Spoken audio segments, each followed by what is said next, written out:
खास टैलेंट वाला स्टूडेंट मिलकर उस मुश्किल को दूर करते हैं जो वो दोनों जिंदगी भर साथ लेकर चल रहे थे। आज हम 2007 की film likes stars on earth की कहानी बताएंगे। स्कूल के बाहर झील के किनारे 9 साल का एक लड़का ईशान है। उसके दांत थोड़े आगे निकले हुए हैं। वो कॉफी छलनी से छोटी मछलियां पकड़ता है और अपनी वाटर बॉटल में डालता है। तभी पीछे से एक आदमी आता है और उसकी शर्ट पकड़ लेता है। ये स्कूल बस का ड्राइवर था। उसे गुस्सा था क्योंकि वो 10 मिनट से ईशान का इंतजार कर रहा था। थोड़ी देर बाद घर पहुंचकर माया और योहन उसका स्वागत करते हैं। ईशान अपना रिपोर्ट कार्ड कुत्तों के सामने फेंक देता है ताकि माँ बाप को न दिखाना पड़े।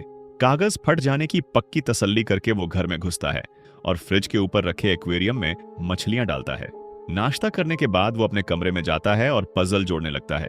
तभी उसका भाई योहन आता है और माँ को बताता है कि हर सब्जेक्ट में सबसे ज्यादा नंबर उसको मिले। माँ गर्व से भर जाती है और छोटे बेटे से रिपोर्ट कार्ड पूछती है। ईशान कमरे से निकलकर बाहर चला जाता है और पड़ोसियों को खेलते देखता है। खेल के दौरान लड़के गेंद दूर फेंक देते हैं और ईशान से लाने को कहते हैं।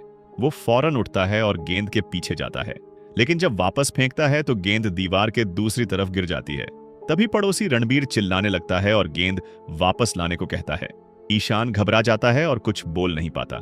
रणबीर उससे बहुत बड़ा है, फिर भी ईशान उसे लड़ने की कोशिश करता है। दोनों जमीन पर लुढ़कते हैं। रणबीर ईशान का सिर जमीन पर पटकता है, गला पकड़ता है और बाजू मरोड़ने की कोशिश करता है। ईशान काट लेता है, तब जाकर रणबीर छोड़ता है। ईशान छत पर भागता है और रोने लगता है, लेकिन जल्दी ही एक पतंग देखकर खेलने लगता है। घर लौटते वक्त रणबीर और उसकी माँ उसके माँ बाप से शिकायत कर रहे होते हैं। वो कहते हैं ईशान ने पहले झगड़ा शुरू किया। लड़के को देखते ही पापा नंदकिशोर थप्पड़ मारते हैं। पड़ोसी और झूठ बोलता है कि ईशान ने उसकी शर्ट भी फाड़ी। गलत इल्जाम से गुस्से में ईशान फिर हमला करता है। माँ बाप अलग करते हैं।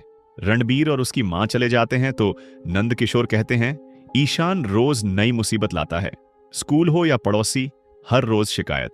फिर चेतावनी देते हैं कि एक और शिकायत आई तो बोर्डिंग स्कूल भेज देंगे। पापा की डांट सुनकर माँ ईशान के सामने घुटने टेकती है और घाव साफ करती है। वो जानती है रणबीर शरारती है। बेटे से कहती है अब उससे न उलझे। अगली सुबह फिर स्कूल। पहली क्लास में टीचर आयरीन ईशान से इंग्लिश बुक की सेंटेंस पढ़ने और एडजेक्टिव बताने को कहती है, लेकिन ईशान पढ़ नहीं पाता। उसे सीखने में बहुत दिक्कत है। टीचर समझती है ये लापरवाही है, क्लास से निकाल देती है। क्लास खत्म होने पर ईशान कमरे में लौटता है। एक दोस्त पूछता है मैथ्स होमवर्क किया? रिपोर्ट कार्ड पर साइन हुए? ईशान ने ना होमवर्क किया ना ग्रेड दिखाए।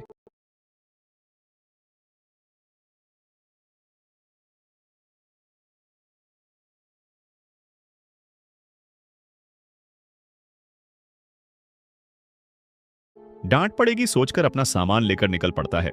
बाकी क्लास चल रही होती है, वो अकेला शहर की गलियों में घूमता है। उस सुबह ईशान को कई नई जगहें और काम दिखते हैं जिनके बारे में कभी सोचा भी नहीं था। उसके लिए वो सैर स्कूल के किसी दिन से कहीं ज्यादा फायदेमंद थी। गलियों में चलते हुए लोगों की रोज की जिंदगी देखकर वो नई चीजें सीखता है जो क्लास में नहीं होती। स्कूल खत्म होने पर ईशान बस में दोस्तों का इंतजार करता है और घर चला जाता है जैसे कुछ हुआ ही ना हो। दोपहर में माँ होमवर्क में मदद करती है, लेकिन देखकर मायूस हो जाती है कि ईशान में कोई सुधार नहीं। वो समझ नहीं पाती कि रोज प्रैक्टिस करने पर भी स्पेलिंग क्यों गलत करता रहता है। वो चिंता करती है कि उसका बेटा फिर से तीसरी क्लास में रह जाएगा और दोस्तों से पीछे हो जाएगा। रात में ईशान अपने भाई को जगाता है और बताता है कि आज क्लास मिस कर दी। फिर टीचर के लिए नोट लिखने को कहता है कि गैर हाजिरी की वजह बीमारी थी। पहले योहन मना करता है, लेकिन छोटे भाई की जिद से मान जाता है। अगले दिन टीचर नोट पढ़ती है जिसमें लिखा है ईशान बीमार था इसलिए आखिरी क्लास नहीं आया। फिर वो सरप्राइज मैथ्स टेस्ट लेने का फैसला करती है। 30 मिनट में सवाल हल करने हैं, लेकिन ईशान ख्यालों में खोया है। अपने दिमाग में वो कहानी बनाता है जिसमें वो स्पेस पायलट है। उसका मिशन सोलर सिस्टम की तीसरी प्लैनेट अर्थ को उठाकर 9वीं प्लैनेट प्लूटो में गिराना है। प्लूटो तबाह हो जाता है और अर्थ सेफ रहती है। इस तरह लड़का नतीजा निकालता है कि 3 गुना 9 बराबर 3। अगली सुबह नाश्ते में पापा को योहन का लिखा नोट मिलता है। वो माया से पूछते हैं क्या तुमने लिखा? माया मना करती है। ईशान समझ जाता है मुसीबत में है। बड़ी डांट के बाद माँ बाप उसे डायरेक्टर्स बोर्ड ले जाते हैं गलत फहमी दूर करने। पता चलता है ईशान असाइनमेंट नहीं करता, होमवर्क तो दूर की बात। टीचर्स कहते हैं पढ़ना लिखना उसके लिए सजा जैसा है, क्लास में ध्यान नहीं देता। इतनी शिकायतें सुनकर प्रिंसिपल कहती है ऐसे चलता रहा तो ईशान की मदद नहीं कर पाएंगी। वो सुझाव देती है शायद लड़के को कोई दिमागी दिक्कत है। स्पेशल स्कूल ढूंढें। घर लौटकर नंदकिशोर बोर्डिंग स्कूल भेजने का पक्का फैसला करते हैं। उन्हें लगता है तभी ईशान अनुशासित बनेगा। माया रोकने की कोशिश करती है, बेटे से दूर नहीं रहना चाहती, लेकिन वो मानते हैं यही सही रास्ता है। ईशान की मिन्नतें सुनकर भी पापा नहीं पिघलते। अगले हफ्ते कार में नए स्कूल ले जाया जाता है। घर लौटते वक्त माया छोटे बेटे से जुदा होने पर रोती है। योहन सांत्वना देता है। ईशान खुद को परिवार से त्यागा हुआ महसूस करता है। डिनर में मुश्किल से खाता है, जो हो रहा उसे समझने की कोशिश करता है। माँ उसकी ड्राइंग नोटबुक ढूंढती है जिसमें परिवार से जुदाई का पल बनाया है। ये देख वो फिर सोचती है बोर्डिंग में छोड़ना सही था या नहीं। पहले दिन क्लास में टीचर ईशान को पहली डेस्क पर राजन के बगल बिठाते हैं, क्लास का टॉपर। उम्मीद है राजन का असर पड़ेगा, ईशान भी मेहनती बनेगा। आर्ट क्लास में ईशान खिड़की से पक्षी देखता रहता है। होलकर चौक फेंककर सिर पर मारते हैं, डेस्क पर जाने को कहते हैं और ध्यान न देने की सजा में रूलर से हाथ पर 5 बार मारते हैं। इंग्लिश क्लास में भी मुसीबत। प्रोफेसर सेन पढ़ाते हैं, बोर्ड पर शब्द उलझने लगते हैं। ईशान क्लास से पीछे महसूस करता है। टीचर्स बार बार बेवकूफ, आलसी, मूर्ख कहते हैं। ईशान सच मानने लगता है। अब वो कल्पना जो स्पेस ट्रिप कराती थी, भयानक राक्षस बनाकर तंग करने लगती है। धीरे धीरे वो खुशमिजाज लड़का उदास, डिप्रेस्ड और डरा हुआ बच्चा बन जाता है। वीकेंड पर माँ बाप लेने आते हैं।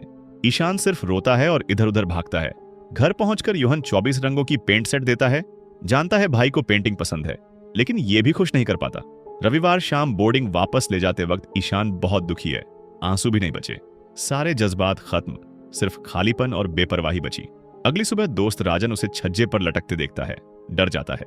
नीचे उतरने को कहता है, खुद गिर जाता है। ईशान नीचे मदद करने आता है, बताता है होलकर ट्रांसफर हो गए, नया टीचर आया है। सभी स्टूडेंट्स कमरे में नए टीचर का इंतजार कर रहे हैं। बांसुरी की आवाज सुनाई देती है, सब ढूंढने लगते हैं। अचानक जोकर बनकर एक आदमी कमरे में घुसता है, करतब दिखाता है, गाना गाता है। सब बच्चे उत्साहित उसके साथ खेलते हैं। लंगड़ा राजन भी डांस में शामिल होने की कोशिश करता है, लेकिन ईशान सिर झुकाए बैठा है, कोई रिएक्शन नहीं। शो खत्म होने पर प्रोफेसर राम हर बच्चे को खाली कागज बांटते हैं, जो मन में आए ड्रॉ या पेंट करो। कुछ मिनट बाद चेक करने जाते हैं। ईशान ने शुरू भी नहीं किया। राम जल्दबाजी नहीं करते, कहते हैं अपने वक्त पर कर लेना। लेकिन क्लास खत्म, सबकी पेंटिंग तैयार सिवाय ईशान की। बाकी टीचर्स की तरह गुस्सा नहीं होते, चिंता करते हैं। उस शाम मां का फोन आता है, अगले शनिवार नहीं आ पाएंगी क्योंकि योहन टेनिस फाइनल खेल रहा। माफी मांगती है, लेकिन ईशान फोन टेबल पर छोड़कर चला जाता है। अगले दिन रिसेस में राम राजन से दोस्त के बारे में पूछते हैं। राजन कहता है पता नहीं, ईशान यहाँ खुश नहीं। बहुत कोशिश करता है लेकिन पढ़ लिख नहीं पाता। हमेशा पनिशमेंट, नोटबुक्स लाल निशानों से भरी। ये सुन राम लॉकर में जाकर नोटबुक्स चेक करते हैं, सच पाते हैं। ईशान बहुत स्पेलिंग गलतियां करता है, लेकिन उससे आगे राम को कुछ और दिखता है जो शायद अब तक किसी ने नोटिस नहीं किया। बोर्डिंग स्कूल में क्लास देने के बाद राम दूसरी स्कूल जाते हैं, जहां वो कुछ सालों से स्पेशल बच्चों को पढ़ाते हैं। लेकिन उस दिन वो बहुत खुश हैं। उनकी कोवर्कर जबीन पास बैठती है और पूछती है, आंखें क्यों नम हैं? राम बताते हैं कि इतने साल बाद उन्हें अपना बचपन दिखा। ईशान की आंखों में देखकर समझ गए कि लड़के को मदद चाहिए, इसलिए वो उसके माँ बाप से मिलने का फैसला करते हैं। घर पहुंचकर माया स्वागत करती है। राम अपना परिचय देते हैं, माया अंदर बुलाती है। ईशान की पुरानी नोटबुक्स देखते हुए राम एक ड्राइंग पाते हैं और हैरान रह जाते हैं कि लड़का इतना अच्छा पेंट कर सकता है। माया बेटे की और ड्राइंग्स दिखाती है, राम ध्यान से देखते हैं। आखिर में वो नोटबुक मिलती है जिसमें ईशान ने परिवार से जुदाई का पल बनाया था। लड़के की संवेदनशीलता और क्रिएटिविटी देखकर राम हैरान। राम पूछते हैं, बोर्डिंग क्यों भेजा? नंदकिशोर कहते हैं, यही एक रास्ता था। ईशान पिछले साल फेल हो गया, सुधार की कोशिश नहीं करता। ये सुन राम पूछते हैं, क्या गलतियों में कोई पैटर्न दिखा? माँ बाप कहते हैं, कभी नोटिस नहीं किया। राम नोटबुक्स में दूसरे टीचर्स के निशान दिखाते हैं। माँ बाप देखते हैं कि ईशान कुछ जैसे दिखने वाले अक्षर उलझा देता है, कुछ उल्टे लिखता है, आईने की तरह। राम समझाते हैं ईशान को अक्षर पहचानने में दिक्कत है, इसलिए ठीक से पढ़ लिख नहीं पाता। नंदकिशोर कहते हैं, ये बकवास है, पढ़ाई से बचने का बहाना। राम चाइनीज शब्दों वाली बॉक्स निकालते हैं, पढ़ने को कहते हैं। नंदकिशोर कहते हैं, नहीं जानता इसलिए नहीं पढ़ सकता। राम जोर देते हैं, ध्यान लगाओ। फिर कहते हैं, नहीं पढ़ सकते तो बदतमीजी है, कोशिश नहीं कर रहे। तब नंदकिशोर समझ जाते हैं कि वो सालों से बेटे के साथ यही कर रहे थे। राम बताते हैं, ये डिसलेक्सिया है। इसका मतलब ईशान मूर्ख नहीं, उसका दिमाग ज्यादातर बड़ों से ज्यादा तेज और कल्पनाशील है। ये उसकी ड्राइंग से साफ है। फिर भी नंदकिशोर खुश नहीं। बेटे की खासियत देखने की बजाय क्लास में फर्स्ट न आने और स्पोर्ट्स में कमजोर होने की चिंता। गुस्से में राम चले जाते हैं, माया की इजाजत से नोटबुक ले जाते हैं। अगले दिन क्लास शुरू होने से पहले राम ईशान को उसकी ही ड्राइंग दिखाते हैं, ध्यान खींचते हैं। फिर पूरी क्लास को कहानी सुनाते हैं एक लड़के की जो कितनी कोशिश करे पढ़ लिख नहीं पाता। शब्द उसके दुश्मन, आंखों के सामने नाचते, डराते, सब मजाक उड़ाते, आलसी कहते। फिर एक दिन उसने पलटा और दुनिया बदल देने वाली थ्योरी दी। कहानी खत्म कर राम पूछते हैं, ये लड़का कौन था? ईशान घबरा जाता है, सोचता है अपने बारे में कह रहे, लेकिन हैरान जब राम अल्बर्ट आइंस्टीन की फोटो दिखाते हैं जिन्होंने रिलेटिविटी थ्योरी से साइंस बदल दी।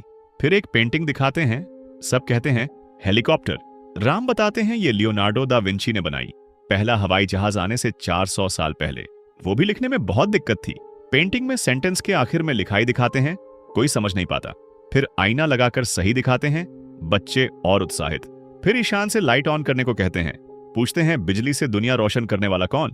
ईशान फौरन कहता है थॉमस एडिसन। राम बधाई देते हैं, बताते हैं एडिसन भी ठीक से पढ़ नहीं पाते थे। इतने बड़े लोगों का परिचय देकर राम कहते हैं, ये बता रहे हैं कि तुम में कई छिपे रत्न हैं जिन्होंने दुनिया बदली, क्योंकि दुनिया अलग तरीके से देखी। उस क्लास में कुछ यूनिक बनाने का प्लान, कचरे में फेंकी चीजें इकट्ठा कर नया बनाना। झील के पास इकट्ठा होने को कहते हैं, ईशान से बात करना चाहते हैं। सब बाहर निकलते हैं। राम ईशान को बताते हैं बचपन में उन्हें भी सीखने में दिक्कत थी। पापा समझते नहीं थे, आलसी समझते थे, लेकिन वो मुश्किल पार कर अब दूसरों को पढ़ा रहे हैं। झील किनारे बाकी बच्चे खेलते हैं, ईशान पुरानी चीजों से कुछ नया बनाता है, टहनियां और लकड़ी के टुकड़ों से पानी पर चलने वाली बोट। टीचर गर्व करते हैं। क्लास के बाद वो चीज घर ले जाते हैं यादगार के तौर पर। अगली सुबह राम प्रिंसिपल ऑफिस जाते हैं एक स्टूडेंट की बात करने। ईशान का नाम सुनते ही प्रिंसिपल और शिकायत की तैयारी करते हैं, लेकिन राम कहते हैं ईशान बहुत इंटेलिजेंट है, सिर्फ डिसलेक्सिया की वजह से पढ़ने लिखने में दिक्कत। डिसऑर्डर की डिटेल समझाते हैं, लड़के की पेंटिंग्स दिखाते हैं, मदद का मौका मांगते हैं, सुझाव देते हैं पहले दूसरे टीचर्स स्पेलिंग गलतियां इग्नोर करें, ऑरली टेस्ट लें, राम पढ़ने लिखने में मदद करेंगे। प्रिंसिपल मान जाते हैं। राम प्राइवेट क्लास शुरू करते हैं, पहले स्पेलिंग एक्सरसाइज क्रिएटिव तरीके से, ईशान की कल्पना को उकसाते हुए। जब पूरा अल्फाबेट सही क्रम में बोलने लगता है तो लिखाई और शब्द उच्चारण की प्रैक्टिस। कुछ हफ्तों में ईशान ठीक पढ़ने लगता है, मैथ्स भी बेहतर, नंबर उलझाते नहीं। स्कूल ईयर खत्म होने वाला था। सेमेस्टर अच्छे से खत्म करने राम पूरे स्कूल के लिए आर्ट कंपटीशन रखते हैं। बाद में राम दूसरी क्लास पढ़ा रहे थे। नंदकिशोर आते हैं और कहते हैं कि बात करनी है। टीचर के ऑफिस में वो बताते हैं कि बीवी ने इंटरनेट पर डिसलेक्सिया के बारे में सब पढ़ा।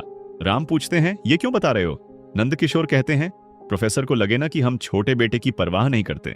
ये सुन टीचर कहते हैं, प्यार बहुत जरूरी है, दुखी दिल को ठीक करता है।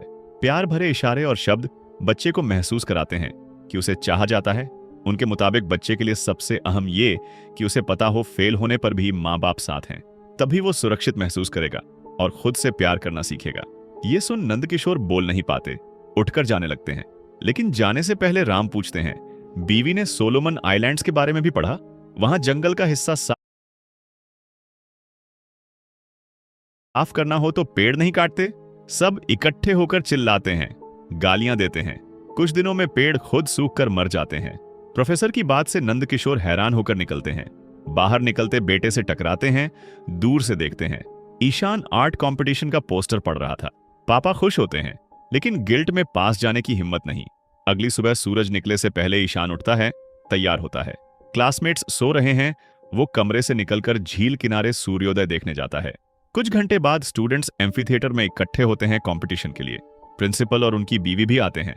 राम राजन से ईशान के बारे में पूछते हैं। राजन बताता है दोस्त क्लासमेट्स उठने से पहले चला गया। ये सुन टीचर चिंता में, लेकिन बाकी बच्चों को छोड़कर नहीं जा सकते, वहीं इंतजार करते हैं। दूसरे टीचर्स भी कंपटीशन में हिस्सा लेने आते हैं। स्टूडेंट्स द्वारा बनाई उनकी कैरिकेचर देखकर हैरान। कुछ मिनट बाद ललिता लाजमी, राम की टीचर, आती हैं। राम ऐलान करते हैं वो झूरी होंगी, विनिंग पेंटिंग चुनेंगी।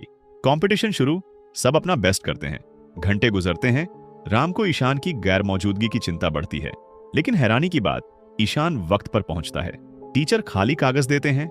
लड़का एकांत जगह ढूंढकर बैठता है, अपना आर्ट बनाता है।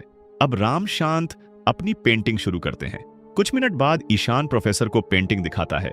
डिटेल्स से राम हैरान, लेकिन लड़का और हैरान जब देखता है राम की पेंटिंग में उसका चेहरा बहुत खुशी से भरा है। कुछ घंटे बाद कंपटीशन खत्म। प्रिंसिपल को विनर ऐलान करने की मुश्किल। कहते हैं ललिता को 2 खूबसूरत पेंटिंग्स में से चुनना था, टाई हो गया, लेकिन सिर्फ एक कवर बनेगा। आखिर स्टूडेंट को जीत, राम सेकंड। सब उत्सुक, कौन स्टूडेंट टीचर को हराया। प्रिंसिपल ऐलान करते हैं ईशान की पेंटिंग। शर्म से ईशान तालियों में छिपता है, लेकिन टीचर के गर्व भरे चेहरे से हिम्मत मिलती है। स्टेज पर जाता है, सर्टिफिकेट लेते ही खुशी से राम की बाहों में दौड़ता है। दोनों गले लगकर खुशी के आंसू बहाते हैं। कुछ दिन बाद छुट्टियों के लिए माँ बाप बच्चों को लेने आते हैं। ईशान के माँ बाप को प्रिंसिपल ऑफिस बुलाया जाता है। दिखाते हैं लड़के की पेंटिंग जीती, स्कूल ईयरबुक कवर बनी। बैक कवर पर राम की पेंटिंग। माँ बाप हैरान, बेटे का चेहरा किताब में छपा देखकर। फिर नंदकिशोर और माया टीचर रूम जाते हैं रिपोर्ट कार्ड लेने। बेटे की शानदार तरक्की सुनकर हैरान। पता चलता है प्रोफेसर राम की मदद से। जाने से पहले राम से मिलते हैं। नंदकिशोर गले लगाते हैं। बेटे की जिंदगी बदलने का शुक्रिया कहने को शब्द नहीं। राम ईशान से बाय कहते हैं, मिस करेंगे लेकिन छुट्टी के बाद मिलेंगे। लड़का परिवार के साथ कार तक जाता है, लेकिन गाड़ी में बैठने से पहले टीचर की बाहों में दौड़ता है। तो ये फिल्म कैसी लगी, नीचे कमेंट्स में बताओ। और वीडियो पसंद आई तो लाइक करो और सब्सक्राइब करो ज्यादा मूवी